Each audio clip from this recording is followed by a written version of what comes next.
UK could not violate the Good Friday Agreement, which was, let me just back up, the Good Friday Agreement is a treaty reached between the United Kingdom and Ireland and the Republic of Ireland back at the end of the 1990s, in 1998.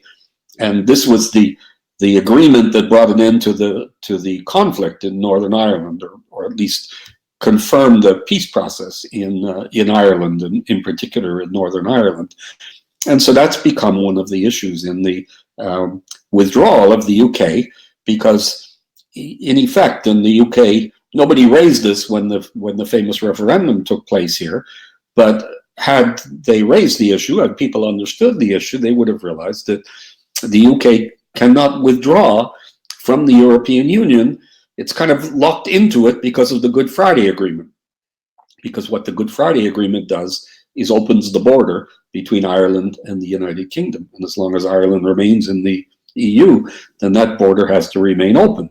But the UK can't withdraw from the EU and keep the border open without having a proper trade agreement. So this is all very complicated. And what Biden said is you can't violate the Good Friday Agreement. And Nancy Pelosi, who was, of course, the leader in the House of Representatives, said that there would be no way a trade agreement with the United States and the United Kingdom would ever be adopted by Congress, by the House of Representatives, at least as long as the Democrats are in control, if it violates the Good Friday Agreement. So there are treaties involved in all of this, but underlying it, of course, is this rule that I referred to, that treaties are, you've got to respect, you've got to stick to your word, and a treaty is your word internationally. And it's something that intrigues me, not just in this case. I mean, this is a very blatant example, and there's been a very strong reaction from many people, including, I think, all of the previous prime ministers who are still alive have all said, we can't do this. This is a huge mistake for the United Kingdom, even to threaten to break an international agreement because of what that will do to our reputation around the world. I've been intrigued by this issue in a slightly different context, because an issue on which I've worked a great deal over the years is the question of capital punishment, the human rights issue of capital punishment.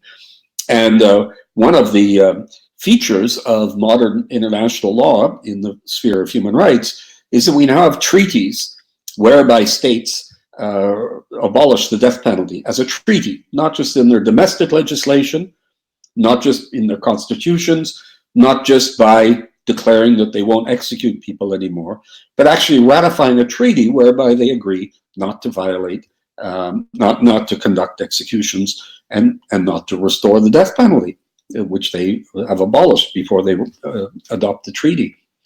And in the last 4 or 5 years, 2 countries that have ratified such treaties, both of them with these, mad populist heads of state.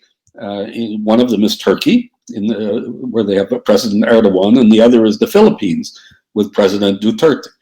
And both of them made threats that they wanted to revive the death penalty. And of course, immediately, the opposition in those countries and globally, people said, but you ratified treaties. You can't do it. And these 2 characters both kind of shrugged their shoulders about it because they thought it was an insignificant issue. To me, what was important is, and what I made some interventions in the Philippines about this. I spoke before a congressional committee about it. Is that a state that says that it doesn't care about respecting its obligations finds that has an impact that's much broader than the specific treaty that's at stake. But it becomes extremely difficult for it to negotiate all kinds of treaties with other countries because they don't trust them. And it's just like somebody who doesn't pay their debts. It's not just the debtor who's angry. It's all the other people who maybe are likely to have legal obligations with such a person, and they just say, you're a deadbeat. You don't respect your obligations. I'm not going to go along with it. So I don't want to dwell on this. This is supposed to be a question period. essentially a question period based on the recordings that I've done. The other thing, I'll just say a word about the aspect of customary international law. I've spent actually most of the lockdown working on the subject of customary international law. I was locked in my apartment in London. I haven't been in my office at Middlesex University since since early March of this year. And so I spent my time working at home trying to get to the bottom of this notion of customary international law, again, in the field of human rights law, trying to figure out what the obligations are under customary international law. And it's a difficult thing to get a grasp on. If we're talking about treaties, of course, the treaties are, they're written down. So our problem isn't usually trying to determine what the treaty says exactly, or more importantly, whether the states that have ratified it are bound by the treaty. Of course they are, and we would not get an example, really. I don't know of one. Maybe Dr. Dominguez knows of an example of this, but to make the analogy with a contract, because a treaty, after all, is a kind of a contract, really. Sometimes you go to court and the person says, that's not my signature on the document. And so there can be a whole debate about whether or not the contract is actually in force. And I don't think this is really such a great difficulty with a treaty. We, of course, have special rules about this, but it would be very rare that we would have an argument about whether or not the treaty is actually enforced or whether a state had actually ratified a treaty. And I can't think of an example where that would arise. So that when a treaty is at stake, we're going to be discussing the interpretation of the treaty, and maybe the interpretation also of reservations or the legal effect of reservations on the state's obligations. With customary law, it's different. Of course, we don't have reservations. You can't make a reservation to customary international law. The closest you get to that, and this is something I didn't really discuss on the recordings, but you have it discussed in the other materials and in the book by Malcolm Shaw, is what we call the persistent objector. And this is where a state senses that a customary law is being created and wants to make it clear that it objects to it. And the objection, the persistent objector to the formation of a customary rule doesn't prevent the rule from being formed.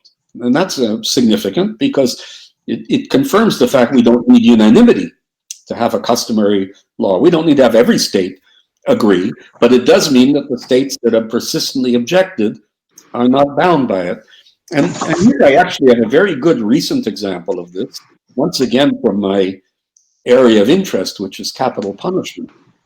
Every second year, the United Nations General Assembly adopts a resolution calling for a moratorium on capital punishment. And that resolution they've been doing this since 2008, every second year, and there will be one this December at the United Nations General Assembly. And each year, the majority is slightly larger, the number of votes against is slightly smaller. So there's a very perceptible trend in ever larger majorities supporting the resolution. But every time the resolution is issued, a number of states issue a declaration saying, essentially, that we object. They say, we want to put on the record that we object to this being a rule that we have to have a moratorium on the death penalty. So it's an example of concretely, of a rule in the course of being formed. We might even argue that it is formed already. That's a matter of some debate. There's no authority that's going to tell us that unless we go to a court like the International Court of Justice. I think the last time the resolution was adopted, it had about 120 votes in favor, and that's out of 190. So it's still far from a convincing majority. The number of states that object to the norm being formed are now about, I think, 30 to 35, the last time this was done. But one might even ask whether the states, by persistently objecting, are at the same time giving strength to the argument that the norm has already been formed. Well, I think I should stop there, and those are some of the issues that arise with regard to binding law, both the treaties and custom. And really, I invite your questions. Everything, the floor is open. And you touch a bit upon this question of, is international law from the perspective of, most of the time, I think it's Louis Henkin who said that, but I'm not sure even, that most states follow it all the time, but most of the time. What would you, to this, we all lawyers, I think international lawyers have a standard answer to this question. What is yours in general? You know, I do an introductory lecture on international law for undergraduates in the public law course. And maybe some of the students in this class have even attended that lecture. I don't know. It's the class that Anthony Cullen teaches. And I put up on the screen a photograph of an envelope with a stamp on it. And it's a French stamp, and there's a postmark from about 1904.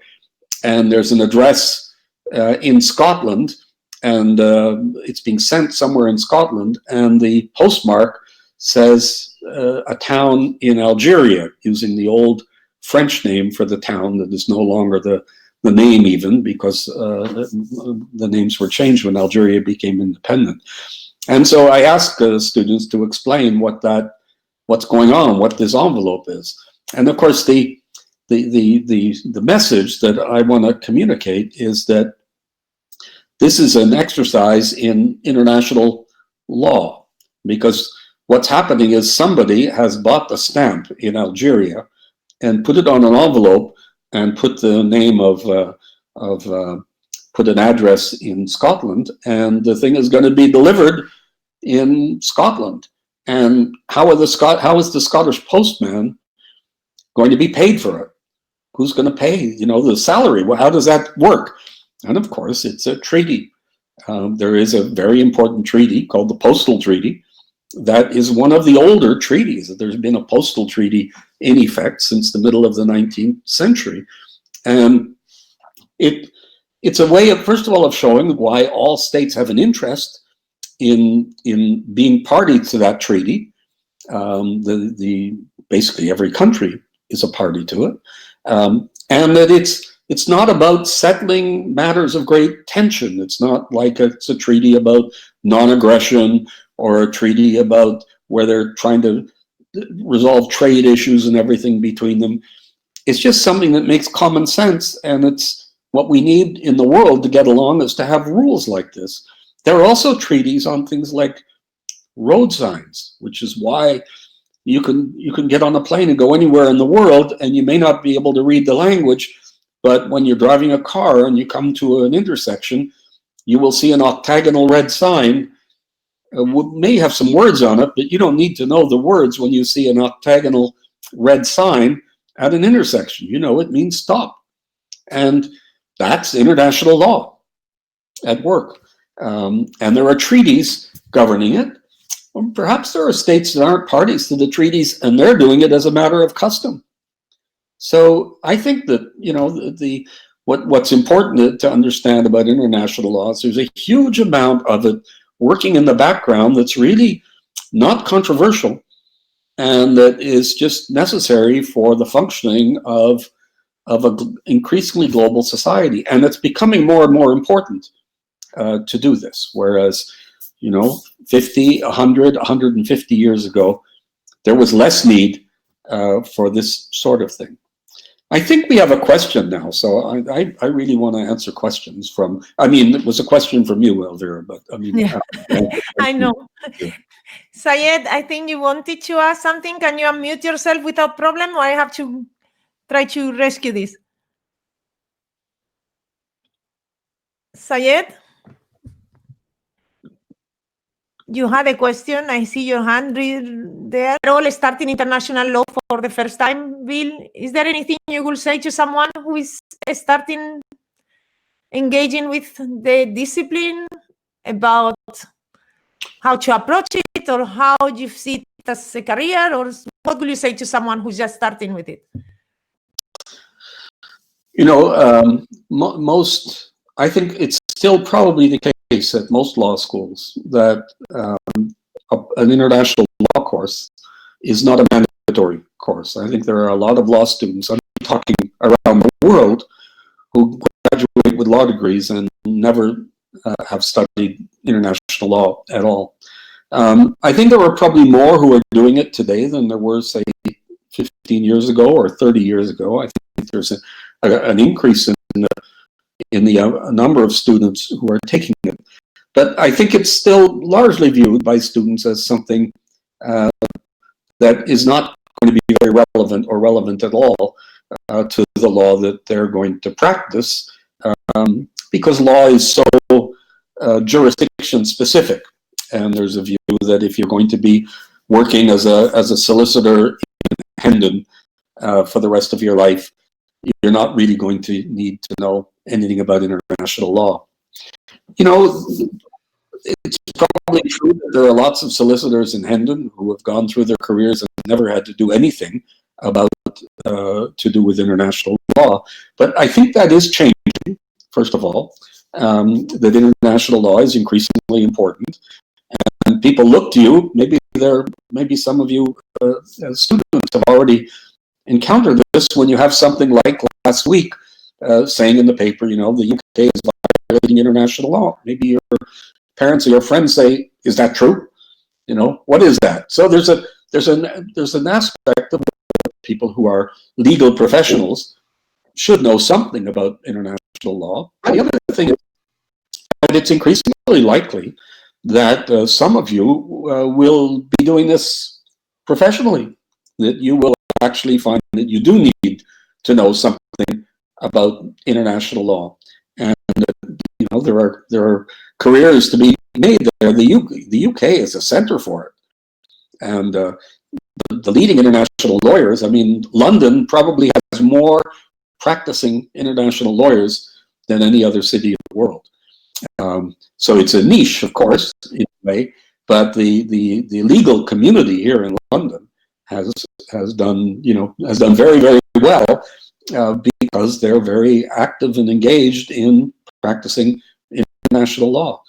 Well, we've got some questions now, Elvira, so maybe which is one that haunts the debates about customary international law, certainly in the field of human rights. In many cases, you will find that customary international law is dealing with what are bilateral issues. They're issues between states where they each have an interest in respecting the rule because they want the other state to respect it because it will affect their rights. So, if, for example, there's a customary rule about the immunity of ambassadors, the British aren't going to arrest the French ambassador because if they do, the French are going to arrest the British ambassador. They have a mutual interest in that rule being respected, and so you can understand the logic of how the custom grows up, and it's very similar in some respects to customary rules that exist in our own personal relations with people, where we develop a legal regime with friends, with relatives, with people we're dealing with about any number of issues, and we don't write them down. We don't sign contracts. We just have a custom in how we resolve things and what we consider our obligations to be. So states do this as well. And when many states do it with respect to, for example, the immunity of an ambassador, over time, we can reach the conclusion that that's a customary legal rule. And it may also then be codified in a treaty, but it's a customary rule based on their conduct. When we go into, and this is the example that Syed gave, the issue of torture, the question is, what's the interest that France has in whether or not the United Kingdom tortures people? You know, it's not someone who's French who's being tortured. It might be someone else, and so we don't have that same mutual interest between the two states that way. And yet, at the same time, we see that they are prepared to to reach such agreements. That's why we have human rights treaties. It's partly the mystery of the human rights treaties. Why do states agree? Well, it's because in some way they're committed to have it to a global legal order where certain rights are expected, even if they don't directly affect them. And that's all related, of course, to this notion, this other Latin expression that I used, erga omnes, that states feel that they all have an interest in certain things being done. Well, the problem with torture, and I think I referred to this in one of the recorded lectures as well, is that although everybody says that torture is prohibited, first of all, it's prohibited by treaties. So I could go through all the different treaties that prohibit it, starting with the European Convention on Human Rights, the International Covenant on Civil and Political Rights, the Torture Convention, the Statute of the International Criminal Court. Practically every country in the world is a party to a treaty that in one way or another prohibits the use of torture. And yet, as you say, they all do it. And it's not just the Irans and the North Koreas of this world. If you go on the website of the European Court of Human Rights, you will find that virtually every country in Europe has been found by the European Court of Human Rights to have violated Article 3 of the European Convention on Human Rights, which is the prohibition of torture.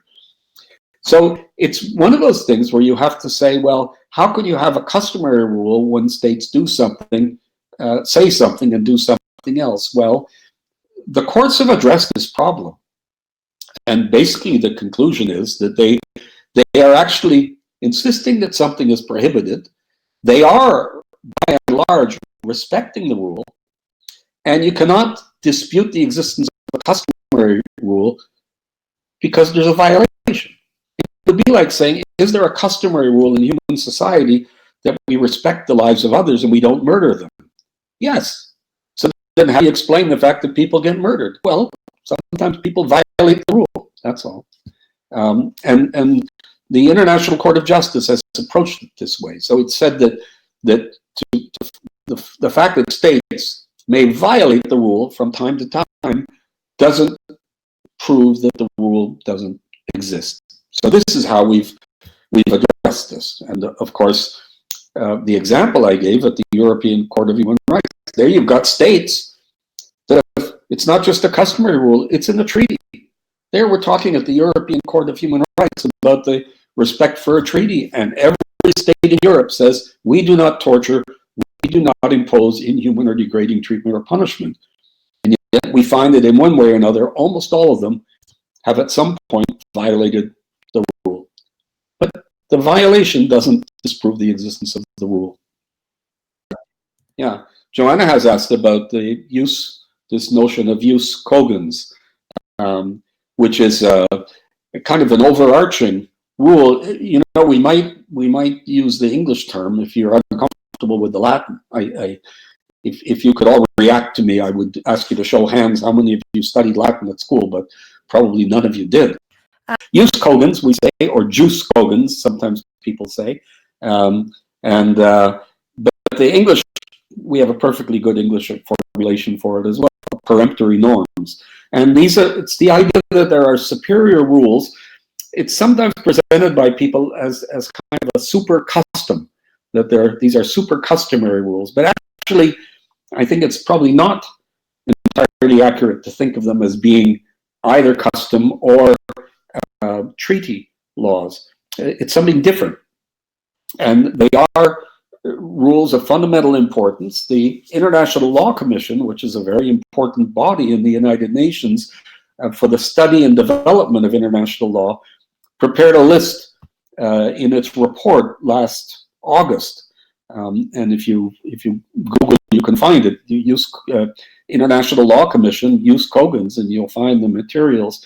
And they prepared a list of what they considered to be jus cogens norms, and there were only, I think, 6 items on the list.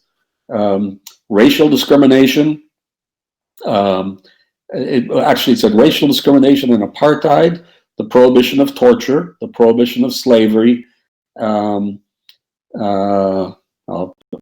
others will come to me, but pretty basic list. And so they said that they can't be those rules are overarching. So the general principle is that technically it means that you can't have a treaty that goes against it. And if you look at the history of the development of this notion of jus cogens rules, it actually comes from analogies with contract law, where we have contracts that the courts won't enforce.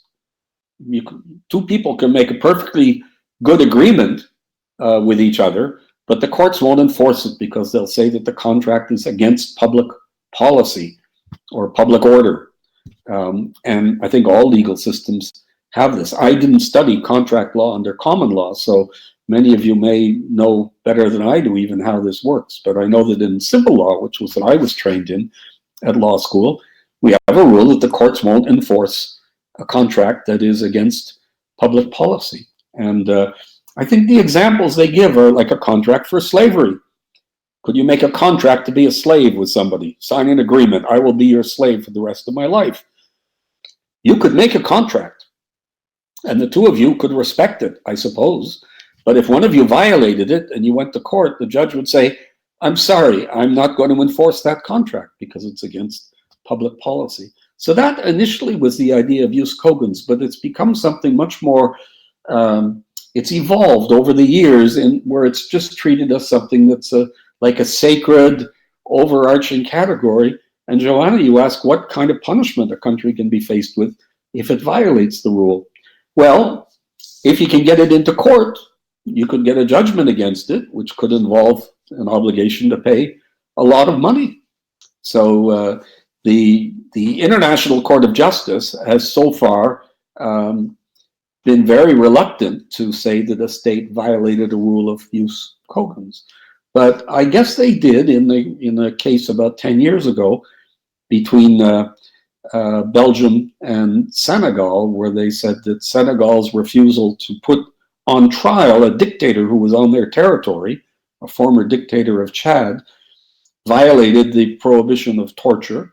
And they said that torture was because he was charged with torture, and they said that torture was a norm of jus cogens.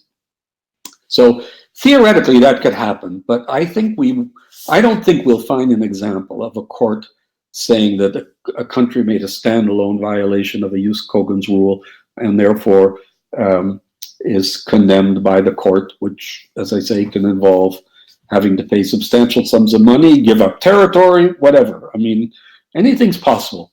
But it's still a very, in a way, novel notion that is not, it features a lot in discussions. People refer to it a lot, but the International Court of Justice has only used the term a handful of times. The European Court of Human Rights has only used it a few times. So it's not it's still, you find it used more by NGOs and in political debates, where it's very popular, but it doesn't, so far, and that may change. So, Sayed, we have another question. Noting that we've covered the matter of general customary law, is there such an idea of customary law existing between two or a few more states being just as binding? Well, yeah, absolutely. You can have customs, you can have a customary law between two states. And there are examples of it, I think, with things like fishing zones and maritime boundaries. The states that would have a river between them would probably have customs that had developed over many years before they'd ever written them down about how that river, how the rights would be on the river and how things would be managed. So yeah, absolutely, you can have customs between two states, and there's also quite a lot of writing and literature about what we call regional custom. And so people point out that, we have in Europe, for example, we can talk about a regional custom because you have, such a unanimity within Europe on things like the European Convention on Human Rights, which has been ratified by, I think, all but two states within Europe. Would anybody know what they are?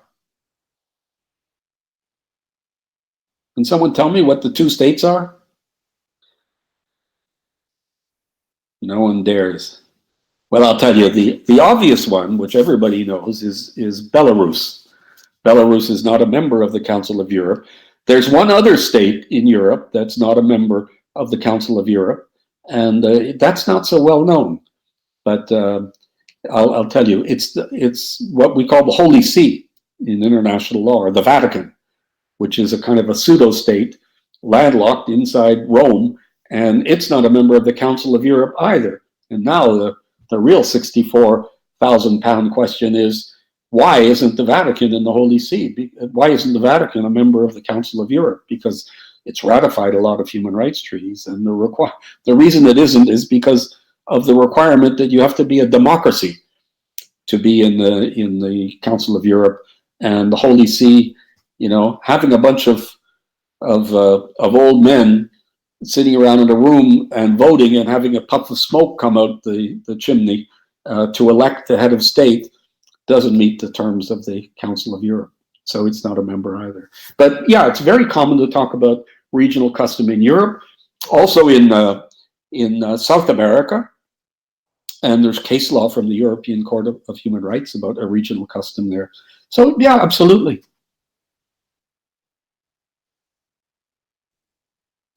Okay. Is there any other question?